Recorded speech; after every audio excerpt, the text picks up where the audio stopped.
Vatican clarification.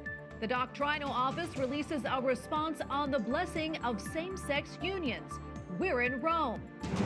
Across the country, how the Biden administration is promoting the latest round of COVID-19 relief. Immigration surge. Lawmakers debate the best way to slow the flow of migrants across the southern border. And Light of Christ. Pope Francis reflects on God's gift to the world. On EWTN News Nightly for Monday, March 15, 2021.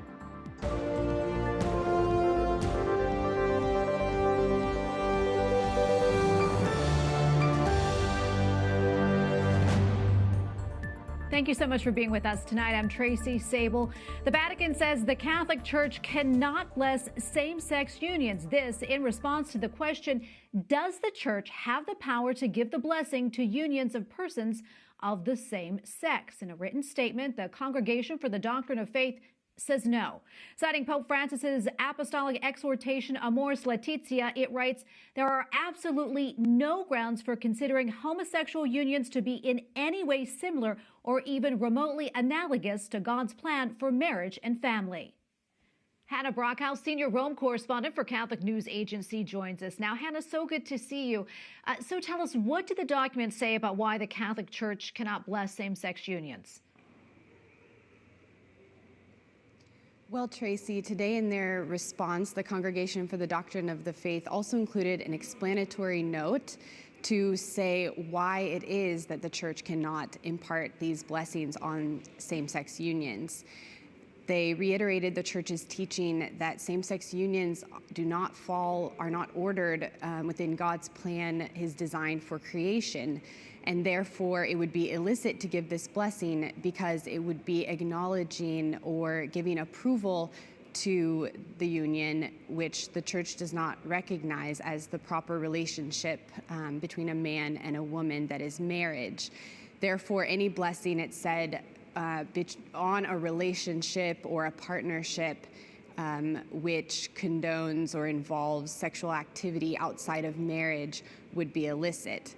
Further, it explained what a blessing is as a sacramental, meaning not a sacrament, but often a sacramental is included in or related to sacraments, such as the sacrament of matrimony. Therefore, a blessing of this kind could be seen to be trying to imitate the sacrament of marriage. Hannah, do we know why the Vatican decided to clarify this now? Well, the clarification was given in response to a question or a dubium. So this is considered a formal answer from the Vatican's Doctrine Office. In recent years, several German bishops have been expressing the desire for an openness, at least to discuss this topic, or have outright said that they believe that it is okay to give blessings to same-sex unions. And this question is also part of the synodal way going on in Germany right now with the German Church. So it seems like this may have been in answer to this question, since it's being raised in other parts of the world as well, but especially in Germany. Do we know, can people who have homosexual inclinations, can they receive a blessing from priests? The document explains that there's nothing which precludes individuals with homosexual inclinations from receiving a blessing, as long as the person manifests the will or desire to live faithfully to the Church's teaching, and as long, again, as the blessing is not upon a person's relationship, but upon that individual. Well, Hannah, thank you so much for your time today. We really appreciate it. Hannah Brockhaus, senior Rome correspondent for Catholic News Agency. Thank you again. Thanks, Tracy. Immigration is taking center stage on Capitol Hill as the crisis along the U.S.-Mexico border continues to grow. According to U.S. Border Patrol statistics, besides thousands of adults and families, more than 600 unaccompanied migrant children are showing up to the border each day. Capitol Hill correspondent Eric Rosales reports. Eric? Well, Tracy, it's such a crisis that over the weekend, the Biden administration has asked the Federal Emergency Management Agency, also known as FEMA, to help provide support along the border. Now, Republicans say if FEMA is involved, by definition, it's a disaster. We must address this crisis at the border. It is spiraling out of control and is entirely caused by the actions of this administration. Republicans say once President Joe Biden announced it was his priority to offer citizenship for 11 million undocumented immigrants, he opened the floodgates. Last month alone, 100,000 migrants were encountered attempting to illegally cross the border, and more than 4,200 undocumented children are currently in custody right now. Arizona Congresswoman Debbie Lesko tells me she's heard concerns from city mayors along the border about the amount of undocumented immigrants being released into their communities. Some of them aren't even being tested for COVID. So this is a health issue. It's an economic issue. I asked House Speaker Nancy Pelosi about the border. She pointed fingers at former President Donald Trump, insinuating that he's to blame for the crisis. I trust the Biden administration's policy to be based on humanitarian and love of children rather than political points or red meat for their Republican base. The Biden administration says the next step is to look at solutions like rebuilding safe and efficient procedures to process these migrants and continue working with international organizations. When we talk about the border not being open, and, the ways in which we're trying to dissuade people from making that dangerous journeys, the smugglers are conveying exactly the opposite to people. And this week, the House is scheduled to vote on 2 immigration bills. The first one is called the Dream and Promise Act. It provides a path for the dreamers out there to get citizenship. Those are the illegal young immigrants who came over as children. And the other one is the Farm Modernization Citizenship Act. That's to provide a path to citizenship for the farm labor workers out there. Tracy? Eric, I know about a year ago during the Trump administration, you traveled to the U.S.-Mexico border. What exactly did you see there? Well, I certainly did. I spent about 7 days with the U.S. Border Patrol. I saw Nicaraguans, Hondurans, and the Guatemalans out there, but I also saw people from China and Africans and Middle Easterners, and I later found out that many of them were on the terrorist watch group, and that's a concern that a lot of people have about securing our borders. Tracy?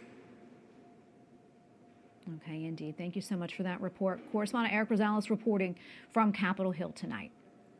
While the Biden administration begins its Help Is Here tour to promote the benefits of the American Rescue Plan, despite warnings from pro-life groups that the new law will provide abortion funding using taxpayer dollars. White House correspondent Owen Jensen reports. Owen.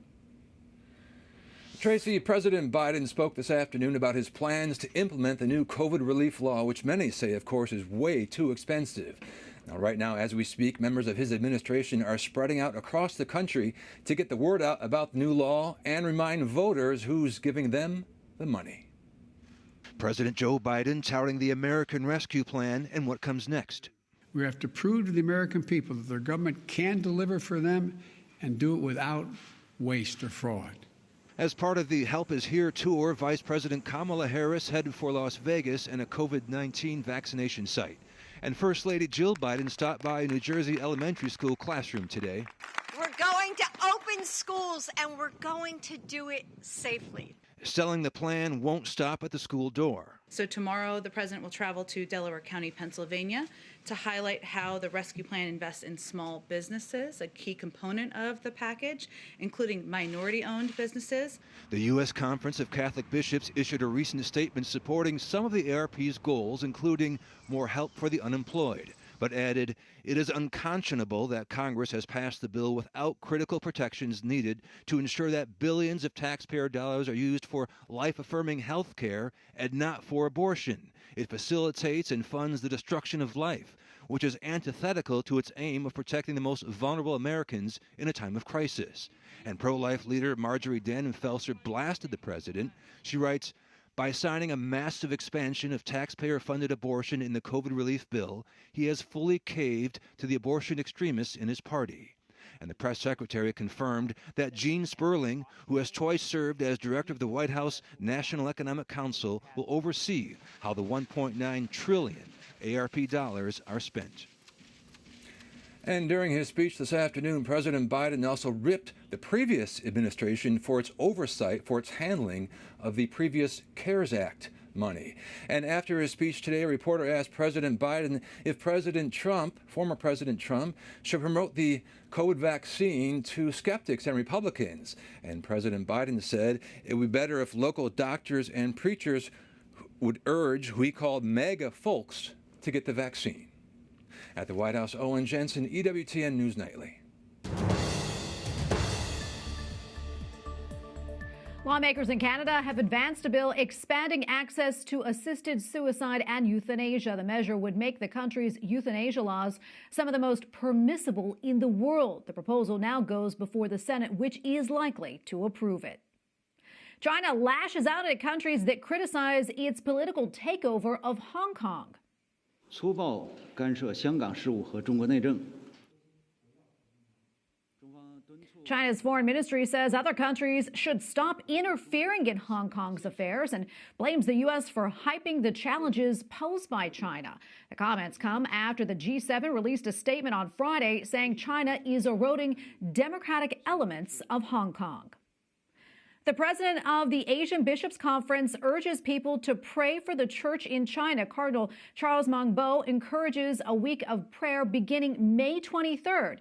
The suggestion would expand the original day of prayer established back in 2007 by Pope Benedict XVI. Church officials in Malta have suspended public masses until April 11th. The move comes as the central Mediterranean country fights a new wave of the coronavirus pandemic. Churches are permitted to remain open for private prayer, and funerals and weddings are allowed, but with limited attendance. Pope Francis encourages Filipinos to keep the joy of the gospel alive. Avete ricevuto la gioia del Vangelo.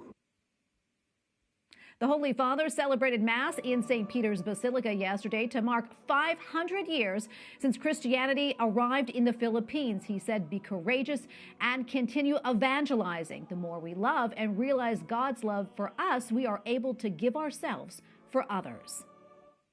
Pope Francis says the heart of the Christian faith is God's gift of Jesus Christ to the world. La missione di Gesù è missione di salvezza. Speaking to pilgrims in St. Peter's Square yesterday, the Holy Father said Jesus' mission is to save each and every one of us, and Lent is the time to open our hearts to Him. The Pope said that we have the power to choose to follow the light of Christ in our lives. Coming up, embattled governor, why there are growing calls for New York Governor Andrew Cuomo to resign, and putting the controversy in context. The Federalist senior editor Christopher Bedford joins us to discuss the accusations against the governor.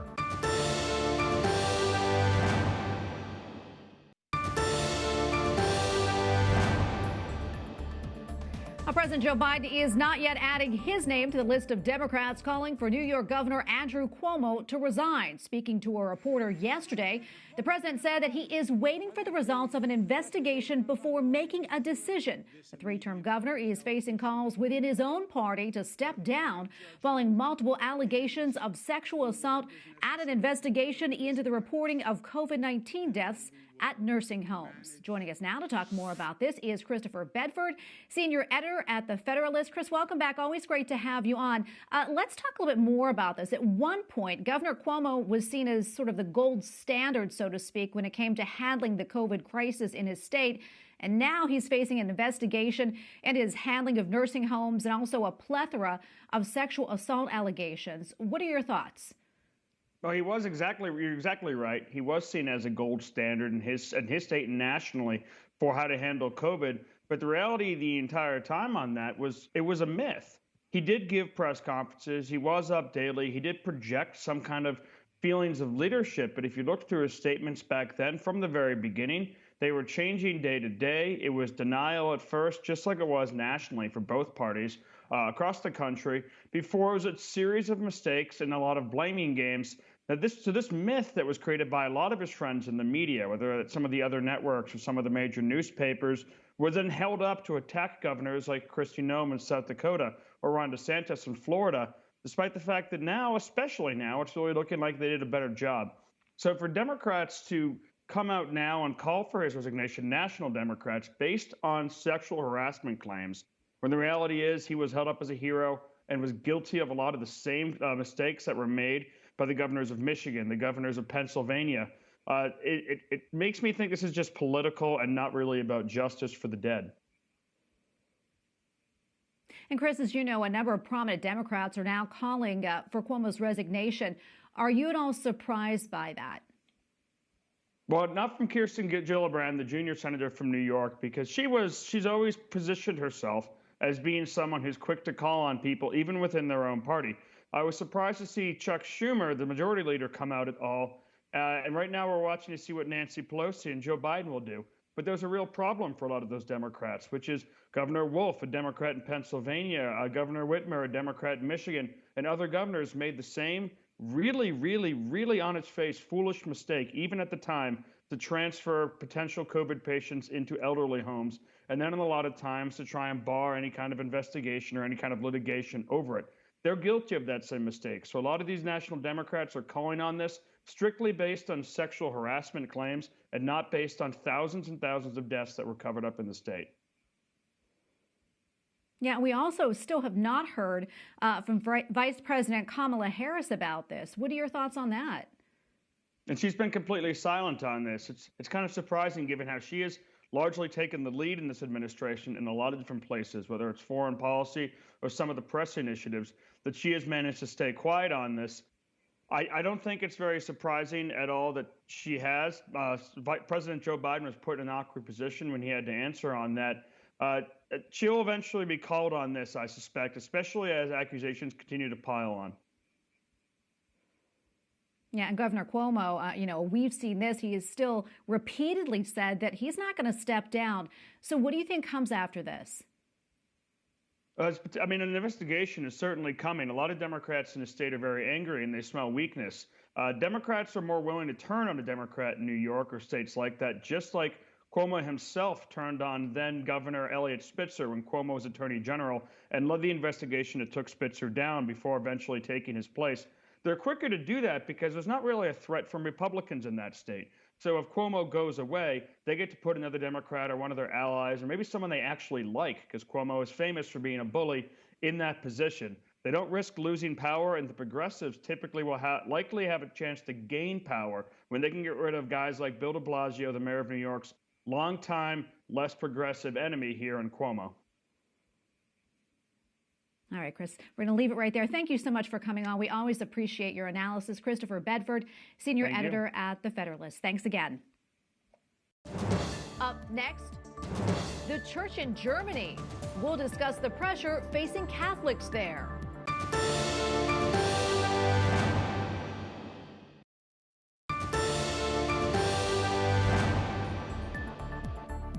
A new survey says 1/3 of all German Catholics are considering leaving the church.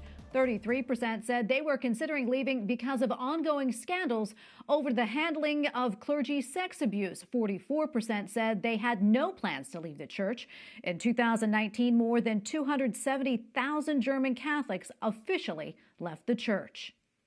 Joining us now to discuss this story is ACVimer, editor-in-chief of Catholic news agency Deutsch. AC, welcome back. Great to see you. First off, before we begin, the Vatican released a statement today on not blessing same-sex unions.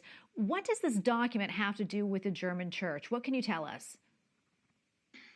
Thanks, Tracy. That's a great question. I think it has a lot to do with the German church, and I think most observers would agree, especially given we've already got the first reactions coming from the German bishops who have, in fact, prior to the decision by the Vatican, demanded that the catechism be changed on the homosexuality and the blessing of homosexuality issues that are currently being discussed in Germany in the synodal way, the synodal process. Bishop George Hetzing, who is the current president of the German Bishops' Conference, has publicly demanded the catechism be rewritten, has in fact suggested that blessings of homosexual couples are absolutely fine and reflective of changing understandings of the doctrine of Catholic teaching. things that obviously now, given the decision of the Vatican, are no longer that clearly the case. However, for Bishop Betzing, they're not clearly no either. Today he said that he would consider what were points of view in the synodal way and did not otherwise react to what is clearly an answer from the Vatican. AC, I want to go back to the survey now. What more do we know about it, and how reliable is it? Well, that's a great question too, because on the one hand, it is extremely reliable. We're dealing with a representative study that also backs up numbers that were taken in June 2020 of last year, with a similar finding that about a third of the Catholics in Germany are considering leaving the church. So similar numbers confirmed again in a representative study. But on the other hand, whilst there are 33% indicating such a thing in a survey, they might be doing it for reasons that don't mean they are no longer Catholic when they quit the Catholic Church.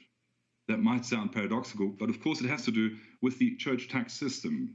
In fact, a number of the people that have been asked, in particular the younger respondents, are saying they no longer want to pay the church tax. They are still baptized Catholics, of course, and I personally know a number of people who are practicing Catholics who no longer want to pay the tax because they are concerned with how some German bishops are dealing with what are billions of dollars. In fact, in 2019, according to the most recent numbers available, there was $7.75 billion in church tax revenue for the 27 dioceses in Germany. And I know in addition to that, many people said they were leaving because of the clergy abuse scandals. What are the latest developments regarding that in Germany? Spot on, yes. That is indeed the other hot button issue, of course. There are a number of things underway in Germany. There have been for a number of years, as I'm sure most of your viewers will know, similar to what's been happening in the United States and elsewhere in Western countries with a large Catholic population. However, in Germany this week, we're expecting a report to be publicly available from the Archdiocese of Cologne that might have repercussions, not perhaps so much for the Cardinal of Cologne currently himself, the Archbishop, Cardinal Wölki, but for people who are auxiliary bishops there at the moment, or former auxiliary bishops, including the Archbishop of Hamburg, Stefan Hesse. In fact, both Cardinal Wölki and Archbishop Hesse have asked the Vatican to take over and look at whether they've handled allegations of sexual abuse well in the past. We might be looking at the first Vos Estis Lux Mundi investigation, in other words, the new system put in place by the Vatican under Pope Francis to investigate and make decisions about such allegations of clerical sexual abuse. But even once those decisions have been made, I'm afraid we'll be dealing a lot more with the follow-on from these things, because the repercussions are unfortunately institutional, and they will have to be dealt with in a much longer timescale than what we're currently looking at. Well, AC, thank you so much for your time today. We really appreciate it. ACVimer, Editor-in-Chief of Catholic News Agency Deutsch. Thank you again. Thank you kindly, Tracy. After decades of work and millions of dollars, the restoration of a Catholic church in Puerto Rico is nearly finished. Y ciertamente la restauración es un proceso que envuelve una cierta intelectualización. The architect says at times the restoration of San Jose Church seemed impossible, but he adds St. Joseph always finds a way to make things happen. Construction began on the church in 1532, where it housed Dominican priests. It was closed in the 1990s because it needed repairs. Restoration work on the 17,000 square foot church has been done in tiny sections in order to avoid damaging it and cost $11 million. The church is set to reopen on Friday. We thank you for watching tonight. For the entire EWTN News Nightly team, I'm Tracy Sable. Good night and God bless.